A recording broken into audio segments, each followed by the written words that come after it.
السلام علیکم، میں ابو ایمل تلنگانہ کے سیکریٹریٹ کو پچھلے کچھ دن سے ڈیمالش توڑا جا رہا ہے، مکمل زمین برابر گراؤنڈ لیول کر رہے ہیں۔ اس میں نظام میر عثمان علی خان کی ایک یادگار حویلی بھی تھی۔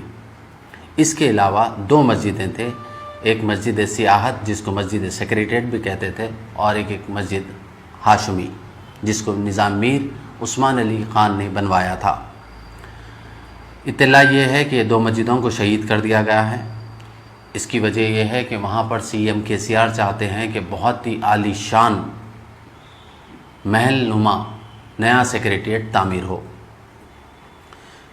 کل تک اس بات کا اندازہ کیا جا رہا تھا کہ ہو سکتا ہے کہ ان مسجدوں کو شہید کر دیا جائے گا، لیکن آج اخبار سیاست میں یہ رپورٹ شائع ہوئی کہ مسجدوں کو شہید کر دیا گیا۔ اگر یہ بات سچ ہے تو حیدرآباد کے لیے بے انتہا افسوس کی بات ہے، جن کو الفاظ میں بیان کرنا ناممکن ہے۔ کرونا کا وائرس سے جو لوگ متاثر ہو رہے ہیں، یہ ایک غم اپنی جگہ ہے، لیکن میری نظر میں ان 2 مسجدوں کی شہادت اس سے بھی بڑا غمگین خبر ہے ہم مسلمانوں کے لیے۔ میں آپ کو مسجد ہاشمی، مسجد سیکریٹریٹ کے بارے میں کچھ باتیں بتاؤں گا۔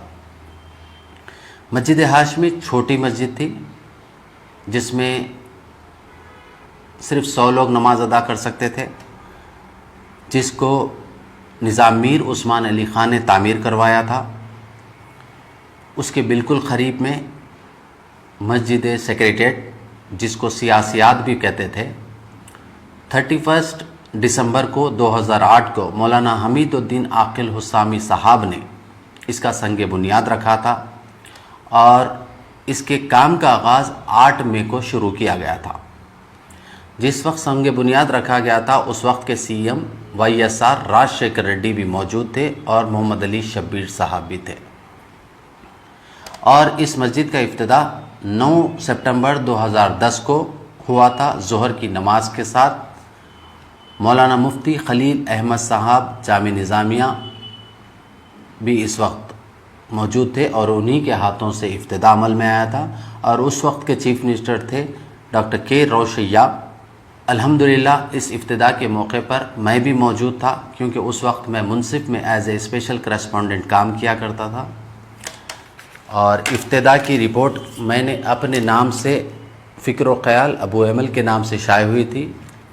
سیکریٹریٹ میں مسجد سیکریٹریٹ کا 9 سپٹمبر کو افتتاح، اس ہیڈ لائنز کے ساتھ میں نے ایک رپورٹ بھی دی تھی۔ جو دوسری مسجد ہے نئی، جو اس مسجد سیکریٹریٹ جس کا افتتاح کی بات ہے، اس مسجد کی یہ تصویر ہے۔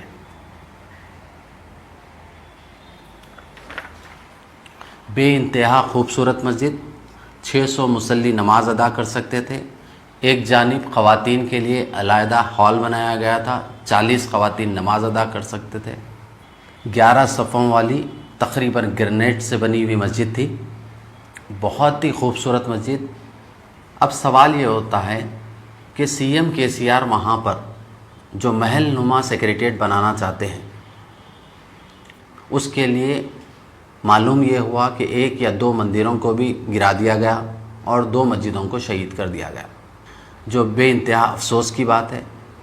سوال یہ ہوتا کہ میں کچھ دیر پہلے حیدرآباد کے 3 عالم مفتی حضرات سے، جو ہمارے بزرگ ہیں، علماء دین سے بات کی، انہوں نے بھی اس واقعے کی مذمت کی۔ میں نے سوال کیا کہ آپ لوگ بار بار TRS کی تائید میں ووٹ دینے کے لیے اپیل کرتے رہے، اور وہ KCR آج یہ تک نہیں سوچا کہ شہید کرنے سے پہلے کہ آپ کو بلا کر رائے مشورہ لو علماء دین، سیاسی قائدین سے، ان کو تیقن دو، ان کو یقین دلاؤں کہ بھئی میں مسجد شہید کر رہا ہوں، آپ کی کیا رائے ہے؟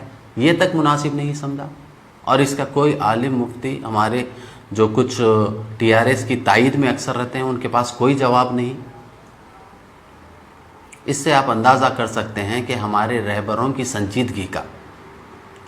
میں نے اپنے طور پر مجھے بہت غم ہے اس مسئلے پر مسجدوں کی شہادت بالکل ناقابل برداشت ہے، اس کو برداشت نہیں کیا جا سکتا، ایک مثال بن جائے گی ہے۔ کل کے دن یہ کہیں گے کہ جس طرح سے ایک خانہ مسجد امبیر پیٹ کو شہید کیا گیا کہ روڈ وائنڈنگ میں، کہ روڈ کے درمیان میں آ رہی تھی مسجد، اس کو شہید کر دیا گیا۔ دوسرے کچھ ہی دن میں ہوم منسٹر محمود علی نے بیان دیا کہ دوبارہ وہیں پر مسجد بنا دیں گے۔ وقف بورڈ کے سلیم صاحب نے کہا کہ میرے خرچے پر وہیں پر مسجد بنے گی۔ کیا ہوا؟ نتیجہ کیا ہے؟ کیا مسجد بنی وہاں پر؟ بالکل نہیں۔ وہ غم تازہ ہی تھا کہ سیکریٹریٹ کے 2 مسجدوں کی اطلاع آئی۔ یہ کیا ہو رہا ہے حیدرآباد میں؟ میناروں کا شہر کہا جاتا ہے حیدرآباد کو، یہاں پر غیور مسلمان رہتے ہیں، دنیا اسی نام سے جانتی ہے حیدرآباد کو، اور حیدرآباد میں مسجدوں کو شہید کرنے کا ٹی آر ایس نے ایک نیا طریقہ ایجاد کیا ہے۔ وقف بورڈ مکمل ناکام ہے۔ وقف بورڈ کا ادارہ ہی اس لیے ہے کہ مسجدیں اور قبرستان کے تحفظ کے لیے۔ سوال یہ اٹھتا ہے کہ وقف بورڈ کے سی ای او یا چیئرمین کو بلا کر پوچھا گیا کہ اس مسجد کو شہید کیا جا رہا ہے؟ یقین سے کہہ سکتے ہیں کہ بالکل نہیں پوچھا گیا ہوگا۔ اور ایک اندازے کے مطابق اس محکمے کو ہمیشہ ٹی آر ایس نے ہمیشہ کمزور ڈپارٹمنٹ بنا کر رکھا۔ وہ اس لیے شاید ہو سکتا ہے کہ مستقبل کے میں ہم کو قبرستانوں کو مٹانا ہے، مسجدوں کو کچھ شہید کرنا ہے، اس لیے اس ادارے کو نہایت ہی کمزور اپاہج ادارہ بنا کر رکھا ہے۔ وہاں صرف باتیں ہوتی ہیں، کام نہیں۔ اس آج کی مسجد کی شہادت کے بعد اس بات کا اندازہ ہوا۔ مجھے اس بات کا بے انتہا غم ہے، اس لیے میں آپ کو اور بتاؤں، یہ ہوم منسٹر صاحب کی تصویر ہے، یہ ساتھ میں ہوں۔ 2015 میں تلنگانہ مائنارٹیز ریزیڈینشل اسکولز میں ایک مہم چلائے تھے گورنمنٹ کی جانب سے کہ زیادہ سے زیادہ مسلمان بچے اس میں شریک ہو تاکہ مسلمان بچوں کو فری تعلیم حاصل کرے۔ اس میں نے بڑھ چڑھ کر حصہ لیا تھا۔ اس پر ایک بہت بڑا پروگرام کیا گیا تھا۔ اس وقت ہوم منسٹر نے میری ستائش کرتے ہوئے مجھے فیلسٹیٹ کیا تھا، اور یہ تصویر میرے آفس پر لگی ہوئی ہے۔ آج میں اس کو اتار کر نیچے رکھ دیا ہوں۔ میں نہیں چاہتا کہ میں ہوم منسٹر صاحب کے ساتھ کی تصویر کو میری آفس پر لگاؤں۔ کس منہ سے میں اس تصویر کو اپنے آفس کی دیوار پر لگاؤں؟ آج مسجد حیدرآباد میں ایک نہیں 2 شہید ہوئے ہیں، اور ہوم منسٹر صاحب آپ کا ریاکشن کیا ہے؟ آپ جا کر اس جگہ کا معائنہ کر کے بتائیے کہ بھائی یہ غلط ہوا، غلط ہے۔ بلکہ آپ عوام کے سامنے آ کر بولیے کہ میں مذمت کرتا ہوں کہ ان مسجدوں کی شہادت پر، اور یہ بتائیے کہ جو اخبار میں رپورٹ آئی ہے یہ غلط ہے، وہاں پر میں نے مسجد کو دیکھ کر آیا۔ ہوم منسٹر صاحب، اللہ سے ڈریے، آپ کو اللہ کے پاس جواب دینا ہے۔ دوسری بات رہی مسلم قائدین کی اور ٹی آر ایس کے مسلم لیڈرز کی۔ دیکھیے، ہم پہلے مسلمان ہیں، بعد میں پارٹی۔ اس بات کو سمجھیے، حساب کتاب کے دن بہت برا حشر ہوگا اگر مسجدوں کے تعلق سے خاموش رہیں گے تو۔ میں یہ نہیں کہہ رہا کہ راستوں پر لکھ لو، میں یہ کہہ رہا ہوں کہ اپنا احتجاج درج کرائیے، حکومت سے بات کریے، قانونی طریقے سے جدوجہد کریے اس مسجدوں کے تحفظ کے لیے۔ دوبارہ اس جگہ پر مسجد بننی چاہیے، یہ حیدرآباد کی عوام کا فیصلہ ہے۔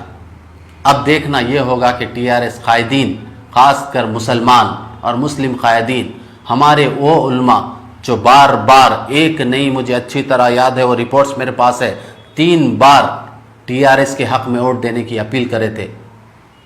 اب ان کو سامنے آنا ہوگا اور مسلمانوں کو یقین دلانا ہوگا کہ جو کچھ ہوا ہے وہ غلط ہوا ہے، دوبارہ وہ مسجد وہیں پر بنے گی، اس بات کا وعدہ کرنا ہوگا۔ میں ابو ایمل۔